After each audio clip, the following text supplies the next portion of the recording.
حدیث پاک میں امرأہ مردودہ کے بارے ذکر آتا ہے. امرأہ مردودہ کس کو کہتے ہیں؟ وہ خاتون جو طلاق یافتہ ہو، بدصورت ہے اور خاوند نے قبول نہیں کیا، دھکے دے دی. اب وہ کہاں جائے گی؟ واپس پلٹ کے وہ بوڑھے باپ کے دروازے پہ آئے گی. زمانے نے دھکا تو دے دیا لیکن باپ تو دروازے سے نہیں دھکیل سکتا.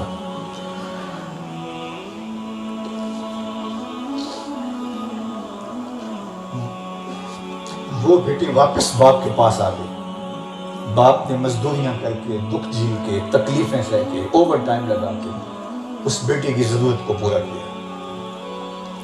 کوئی بڑا نیکوکار نہیں تھا، اس سے غلطیاں بھی ہوئیں، کوتاہیاں بھی ہوتی رہیں. کل قیامت کا دن ہوگا، اس کو اس کے گناہوں کی وجہ سے جہنم کا حکم ہو جائے گا. میرے اور آپ کے آقا مولا فرماتے ہیں جب اس باپ کو جہنم کا حکم ہوگا تو یہ لڑکی کھڑی ہو جائے گی، رب سے لڑے گی، بحث کرے گی. اللہ، امرائے مردودہ، پلٹائی ہوئی لڑکی رب سے بحث کرنے لگ جائے گی. مالک تو نے نہ مجھے عقل دی نہ مجھے شکل دی، سسرال نے دھکا دے دیا، خامن نے قبول نہیں کیا، یہی تو بوڑھا تھا جو میرا سہارا بنا. آج اس کو جہنم میں بھیجا جا رہا ہے، میں تو نہیں جانے دوں گی، یا مجھے بھی پھینک کے اس کے ساتھ جہنم میں ڈال دے، میں نہیں اس کو جانے دوں گی. فرمایا اللہ کے محبوب نے، اللہ اس خاتون کی سفارش اور ضد مان کے اس کے باپ کو جنت عطا کر دے.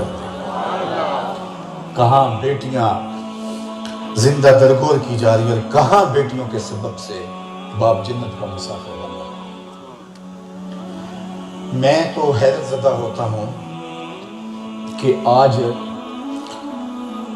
مال روڈ سے لے کر کے عالی نسب شاہراہوں پر جب کتبے اٹھا کے شریعت سے بغاوت کرتی ہوئی خواتین اسلام کو اتار پھینکنا چاہتی ہیں، اسلام کو بوجھ سمجھتی ہیں، میں کہتا ہوں 14 صدیاں پلٹ کے دیکھو، تمہارا تو وجود بھی دنیا گوارا نہیں کرتی.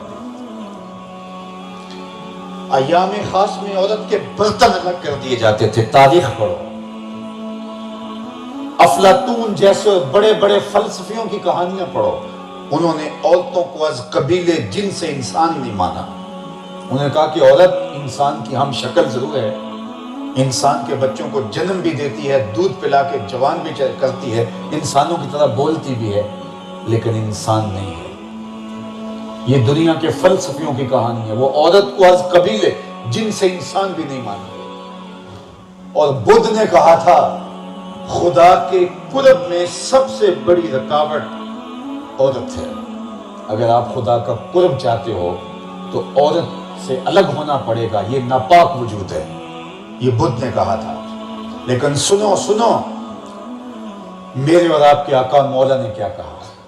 جب دنیا کے دانشور کہہ رہے ہیں، دنیا کے بڑے بڑے اپنے آپ کو روحانی قرار دینے والے کہہ رہے ہیں کہ عورت بدی کا سرچشمہ ہے، خدا کے راستے میں اس کے قرب میں سب سے بڑی رکاوٹ ہے، اس کے برتن الگ کر دو، یہ انسان نما ضرور ہے، انسان نہیں ہے.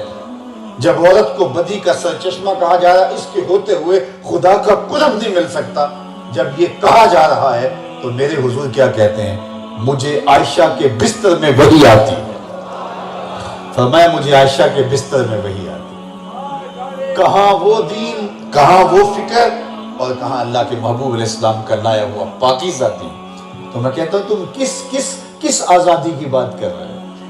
انسانیت کو توہم کی سے آزادی سے لے کر کے انسان کو صنفی آزادی تک ہر طرح کی شان اور شوکت اور عظمت اور رفعت جو ہے وہ کس نے دی ہے؟ وہ حضرت نبی رحمت صلی اللہ علیہ وآلہ وسلم کی تعلیمات کا نتیجہ ہے.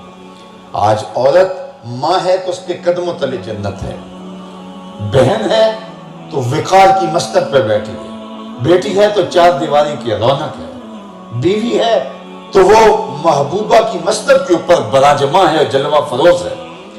یہ اسلام کا دیا ہوا فیضان ہے، جبکہ اس کو بدی کا سرچشمہ قرار دیا گیا تھا. میں تاریخ اگر آپ کے سامنے رکھوں تو عکاس کے میلے میں 3 سکے بیٹے نے، میں دوسروں کی بات نہیں کر رہا، حقیقی بیٹوں نے جو دوسرے بیٹے کرتے تھے وہ تو تاریخ کا دردناک بات ہے. ترکے میں ماں بٹتی تھی، یہ تاریخ ہے. جس طرح سامان بٹتا ہے تو باپ کی سوتیلی بیویاں جو مائیں ہوتی ہیں وہ بھی ترکے میں بٹتی تھی، وہ بھی مال کے طور پہ تقسیم ہوتی تھی کہ یہ تیرے حصے میں آئی، یہ میرے حصے میں آئی۔ لیکن تاریخ کا حوالہ ہے کہ عکاظ کے میلے میں 3 بیٹوں نے 900 درہم کے اندر اپنی حقیقی ماں کو فروخت کیا۔ یزدگرد دوم نے اپنی سکی ہمشیرہ کے ساتھ شادی رچائی ہے۔ تاریخ تو دردناک ہے، لیکن عزت کی مسند پر کس نے بٹھایا؟ تو جواب آئے گا میلاد والے رسول نے۔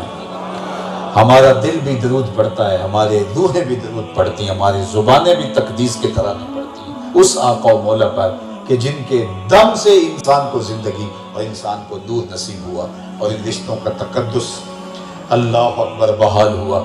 ورنہ کیا ان کا تقدس اور کیا ان کی عزت اور کیا ان کی تکریم تھی۔